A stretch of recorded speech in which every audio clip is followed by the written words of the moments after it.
Hello, my dear learners. नमस्कार and welcome to this channel. I am Rakesh. आज की interesting moral story का title है ब्लेसिंग और कर्स। डैट इज, ब्लेसिंग का मतलब आशीर्वाद, दुआ, और कर्स इट मीन्स अभिशाप, बद्दुआ कह सकते हैं, यानी कि दुआ और बद्दुआ। So let's begin the first paragraph. I am going to read and translate into Hindi.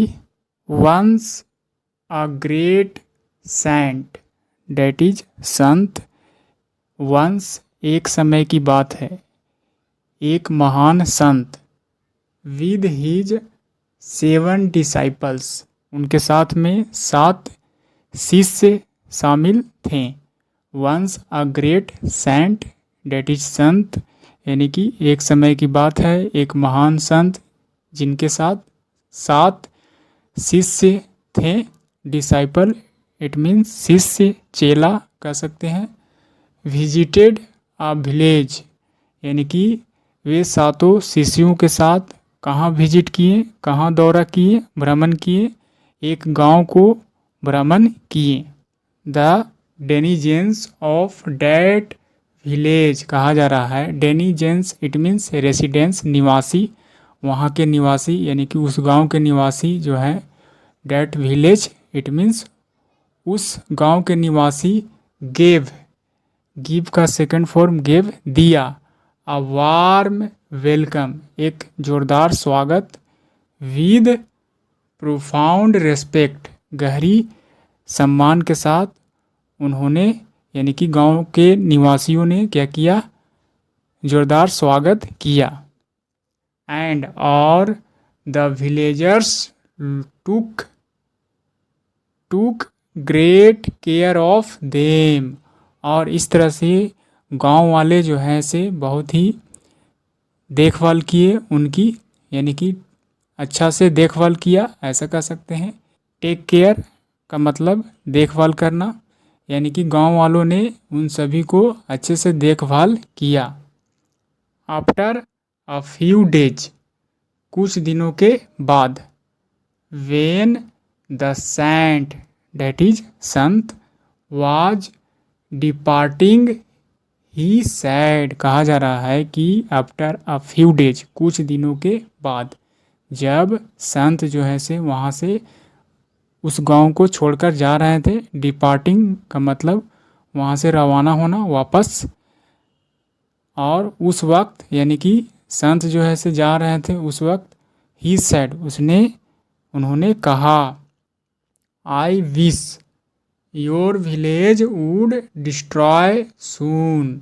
उन्होंने क्या कहा कि काश, यानी कि उनकी इच्छा थी, क्या इच्छा थी, काश आपका जो गांव है जल्द ही बर्बाद हो जाए, डिस्ट्रॉय हो जाए। सून इट मीन्स जल्द ही बर्बाद हो जाए। एंड और all villagers would be separated, और सारे के सारे जो गांव के लोग हैं बिखर जाएं। सेपरेटेड डैट इज अलग हो जाना, अलग थलग हो जाना, ऐसा उन्होंने क्या किया, इच्छा जाहिर किया।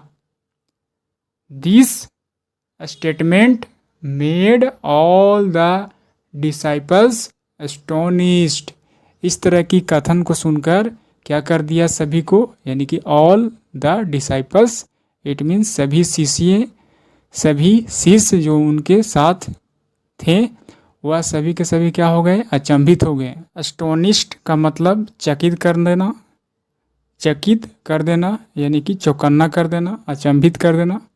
सो next paragraph. Again the saint arrived at the other village, कहा जा रहा है कि दोबारा पुनः जो है से संत जो है से पहुँचे। अराइव्ड पहुँचे कहाँ, एट द अदर विलेज, एक दूसरे गांव में पहुँचे।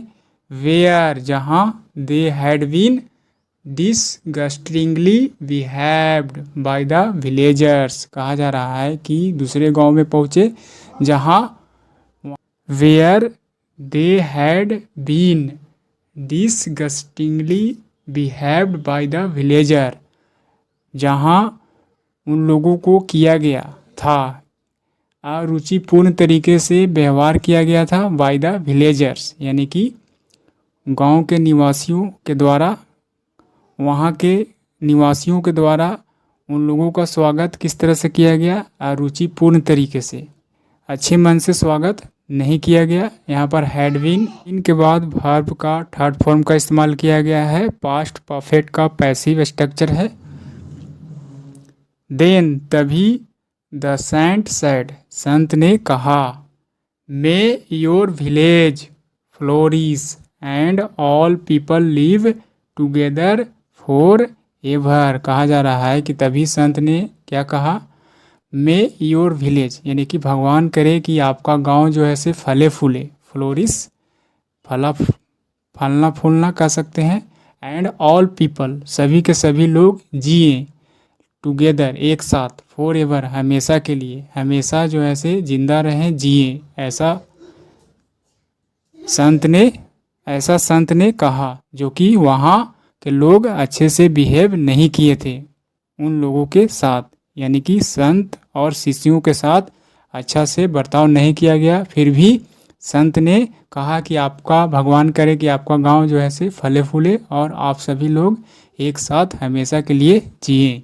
सच type of blessing led the disciples to ask the reason. इस तरह के question, such type, it means इस प्रकार के ब्लेसिंग, आशीर्वाद जो है से, लीड का सेकंड फॉर्म लेड, यानी कि की ओर ले जाना, कारण बनना, द डिसाइपल्स, यानी कि इस तरह के आशीर्वाद देने के कारण बना शिष्यों को, क्या करने का? टू आस्क द रीजन, पूछने का, कारण पूछने का, यानी कि इस तरह से बर्ताव जो है से, इस तरह के आशीर्वाद जो संत ने दिया, उसको सुनकर शिष्यों ने कारण पूछा। देन, तभी, द सेंट रिप्लाइड, तभी संत ने उत्तर दिया, if the people of good humanity scatter they will spread morality and piece.